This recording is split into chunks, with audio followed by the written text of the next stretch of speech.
We've got a couple of laptops, an iPad case, and me. It's time to watch before you buy.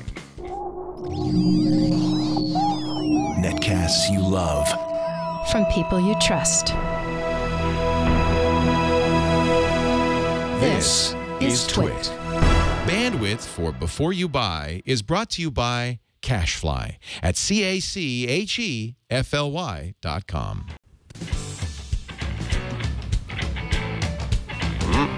Do I ask first? Yeah. I ask first, okay. And then me, and then you. Hey, welcome to Before You Buy. This is the product review show on the TWiT network where we get a bunch of great products and then we give the TWiT staff a chance to play with them, to look at them. We've got a great staff and they love playing with the latest gadgets. So it's kind of fun for us, a chance for everybody to get their place in the sun. Now, actually, this is going to be kind of a slow show because the big product announcements are all coming for Q4 in the next few weeks. Yeah, Windows Nicole 8 Lee, especially. Yeah, Nicole Lee's our producer. Yeah, we're waiting on PCs for Windows 8. We're going to see a slew of cell phones. In fact, tomorrow, August 29th, the Galaxy Note 2, which I'll immediately order because I love my old Note. I can't wait to see the new Galaxy Note. Motorola's got new phones. Nokia World is coming up on September 5th. They'll probably announce the new Windows 8 phones. Yep. Amazon's going to announce something on September 6th. We think it's probably a new Kindle Fire. Yeah, and maybe new Kindles. Sure. And then this company in Cupertino, I think it's called Apple. Oh. They're supposedly doing something September 12th. So there's going to be a whole bunch of new products. In fact, I just got the email. Nicole sends out an email every week saying, okay, this is what's in house. Who wants to review it? And it was a long list. Yeah, we have the ThinkPad Carbon X1. People are just chomping at the bit to review that one. So I apologize. And, this show is just a couple of 3 products. Yeah, sorry. But we're going to start. Hey, sometimes that happens. There's a lot of new stuff. It's the end of the quarter. Yeah. And a lot of times they want to really hold off on product releases till the new Windows is out, until the back to school and the holiday buying and all of that stuff. So, but this is an interesting back to school computer. We've been reviewing a lot of Lenovo notebooks. Ayaz Akhtar has a look at the latest. Ayaz? I'm Ayaz Akhtar with TWiT, and this is the Lenovo U410 Ultrabook. Now, if you're looking at this notebook, you're like, hey, isn't that a little thick and maybe just a little heavy for an Ultrabook? You're right. It's pretty hefty. It's a 14-inch notebook, but it's got a lot of ports on it. We've got 2 USB 3.0 ports. We've got an HDMI. We've got Ethernet. We've got an SD card reader slot. On the other side, we've got 2 ports for USB 2.0 and a headphone mic jack right there. Otherwise, not a whole lot else around the actual notebook. Inside this machine, we've got Intel Ivy Bridge, so that's the latest and greatest processors you can get. This unit had 8 gigabytes of RAM, and inside, it's great. Performance-wise, it's very, very solid. However, that's only if you do some really crazy things, like, see this trackpad? It seems to hate me, so maybe it works different for you. It really works very well if you use something called an external mouse. When I was deciding to do something called scrolling with 2 fingers, it decided I was pinching and zooming. I don't agree with that, so that didn't work out so well. The build quality on this is pretty chintzy. I'm really surprised at how poor this thing is put together. If I push on the keys, just like in the other Ultrabook I've tried out from Lenovo, there's actual flex under the tray of the keyboard. It's really unsettling because you feel like you're going to break this thing. On top of that, we've got a very interesting design element. I don't know if this is a bug or a feature. When I was picking up the notebook to put in my bag, I heard a noise. The bottom of the case here apparently is not exactly attached to something inside the notebook. So it makes this clicking noise, which freaks me out because this thing costs $800 when it starts at $800. So you're paying $800 and you can't really use it. It's kind of a pain.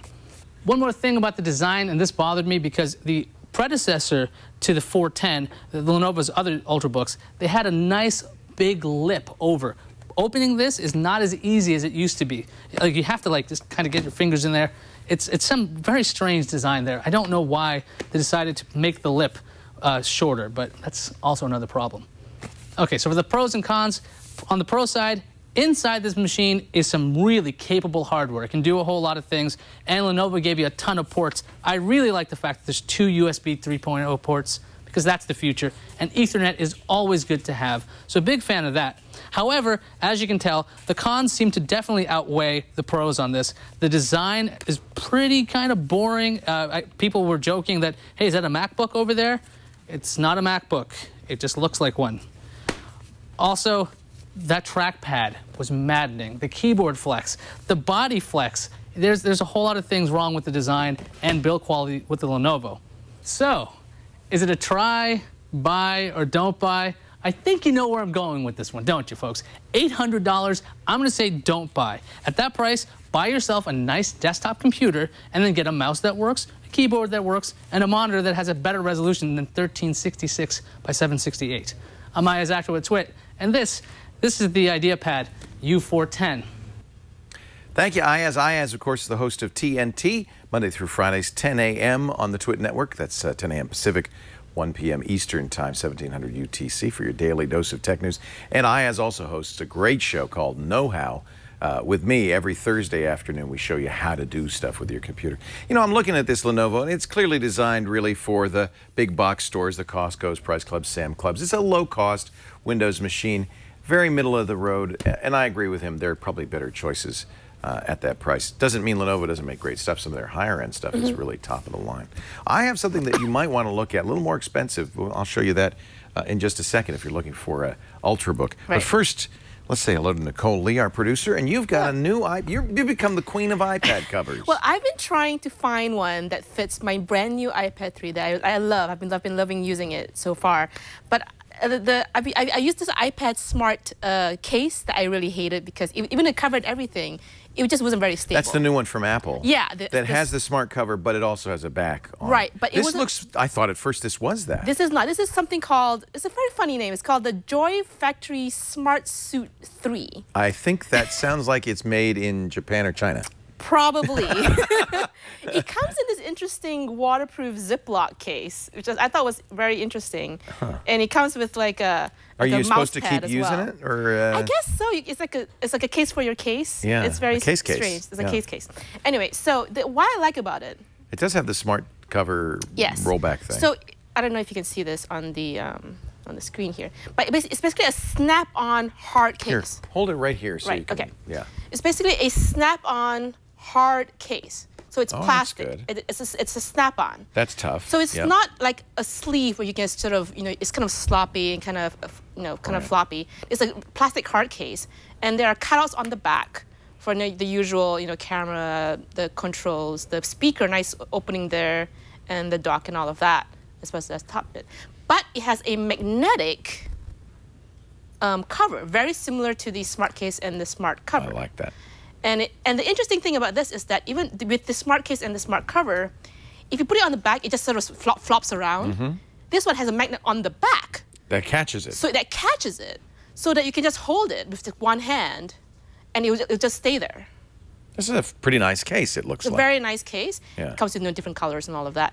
And you can do the same thing you can do with the Apple Smart case. You can roll it back and you can roll it use back. it as a stand. You can use it as a stand. It's much more stable than the smart case. It's very stable. It's very nice. It was really floppy when you used the smart case. It was really terrible. No, it was pretty awful. Yeah. And this is very affordable. It's like 40, 50 bucks. A little less than Apple's. A little less than Apple's. Very nice. And I don't know. I think I was actually inspired by this because looking at the wire cutter, and they recommended this as like the best iPad case. I would never have heard of it otherwise. And the name of it again? It's the Joy Factory SmartSuit3. Joy Factory SmartSuit3. Pros and cons. Okay, pros. It does what it does. It covers it very nicely. It's very secure. It has the magnetic cover for the sleep and wake functions, and it's very stable. Very stable. Cons, it's a little bit chintzy. I don't know if you can see this on the camera, but there's like a very little bit on top here. It doesn't fit it doesn't fit perfectly. And if you're sort of uncomfortable, if you're sort of careless with it, it might just flop off depending on how you hold it. But that's a very small con. It's nice. Yeah. Again, the Joy Pack? Joy Factory SmartSuit3. Whatever. I'll tell you what, we got a link at the Before You Buy page. Yeah. twit.tv/BYB. Yeah. You can also email us, byb@twit.tv, if there's something you'd like us to review. And we put all of our videos up on YouTube by product on the TWiT YouTube channel. It's youtube.com/TWiT. So that's the place if you want to, you know, send somebody a link. Somebody's looking for an iPad case, you might want to send them a link. You can find that on the YouTube channel. Is it my turn now? Yes, it is. All right, so we were talking about Windows laptops, and you know, one thing that is the case, the sales of Windows laptops right now are pretty much dead in the water because everybody's waiting for Windows 8. People typically, in the Windows world, wait till the new operating system comes out before they buy a new laptop. But if you do have to buy a Windows 7 laptop, I've got one you're going to really like. I've been unimpressed by the Ultrabooks in general. This Ultrabook design is a specification Intel put out for PC manufacturers that is essentially a copycat of a MacBook Air. Thin and light, no optical drive in many cases, a wedge-shaped design. And this is very much like that. It feels like a MacBook Air. Lit up keyboard. In fact, if you look at the keyboard, it's very much MacBook Air style. Of course, it's a Windows keyboard, so it has a Windows key. i5 processor in here. You can get it with an i7. It has an SSD, just like the MacBook does, 128 or 256 gigabyte. It's a fast one, SATA 3, so it's a very fast SandForce controller-based SSD. And 4 gigs of RAM, and that's it, just 4 gigs of RAM. Nice metal case, though. It's not an aluminum unibody case. It's the brushed metal that ASUS is famous for. This is their Zenbook Prime. I believe this is the UX31. Let me show you the real key to this, though. And this is the first Ultrabook I've seen with a 1080p screen, 1920 by 1080. This is the highest resolution screen I've seen on an Ultrabook. It is gorgeous. It's an in-plane switching IPS LCD screen. That means it looks very good at all angles. It'd be great for sharing movies with people on an airplane.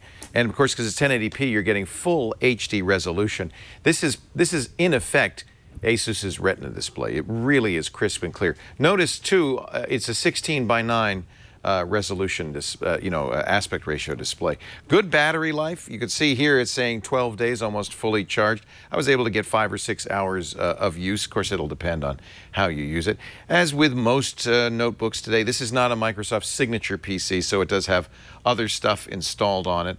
But you could take it off. It's not particularly cluttered up.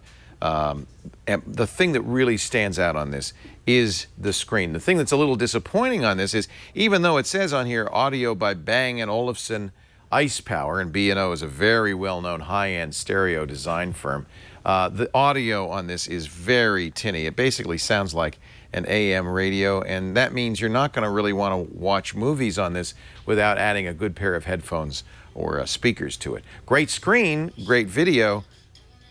It sounds like an AM radio when it comes to the audio. Pros on this, well, the #1 pro, and really the thing that distinguishes it from everything, and by the way, it's kind of a mediocre camera built in, microphone, all of that kind of stuff. How do I stop Carly Rae Jepsen? Please, please, stop. There we go. Press the pause button on my Spotify. The pros, absolutely the screen.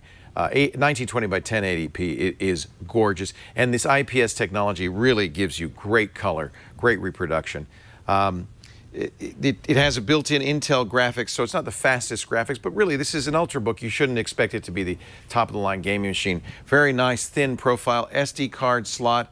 It's got 2 USB 3 ports. I do like the fact that it comes with an HDMI, a micro HDMI connector, as well as a DisplayPort connector.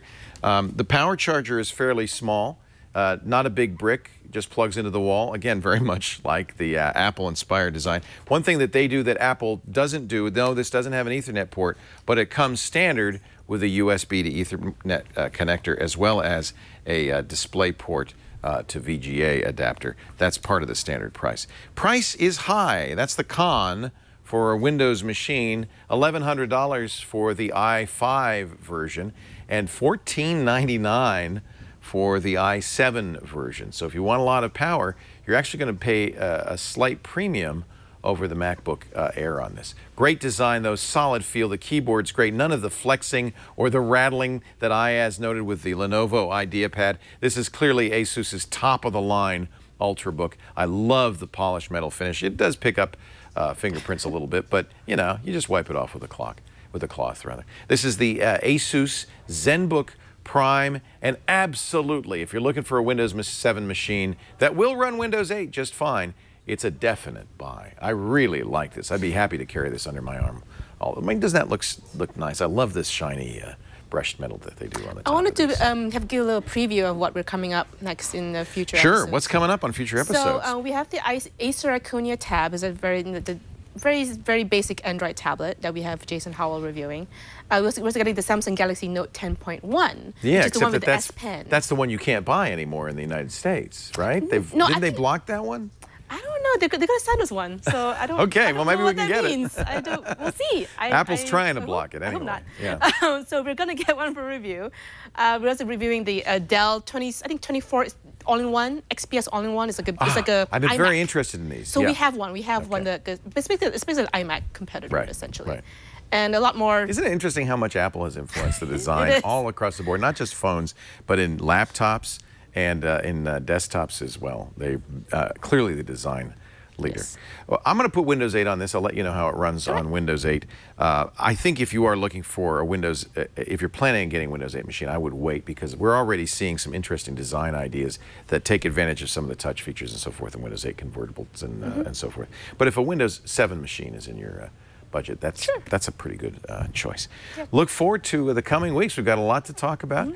Remember, the show is on every Tuesday, about 3 p.m. Pacific, 6 p.m. Eastern Time. If you'd like to watch live, that's 2200 UTC. And we love it when you watch live because then we can talk back to you in the chat room. But you can always get these shows on demand after the fact, both audio and video, at twit.tv/BYB, or go to YouTube, as I mentioned, youtube.com/twit.